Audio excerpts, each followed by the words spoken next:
Do you want to add a password to a Word document and keep your files secure from unauthorized access? In this quick tutorial, I'll show you the easy way to add a password to a Word document and encrypt your document for better security. Firstly, open your Word document. Now, click File in the top left corner. From the list, select Info. Then, click Protect Document. Choose Encrypt with Password. Now you need to enter your password and click OK. Re-enter the password to confirm.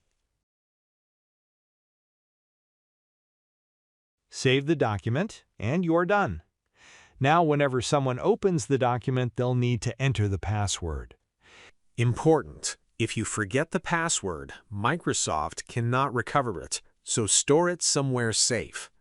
Thanks for watching this video.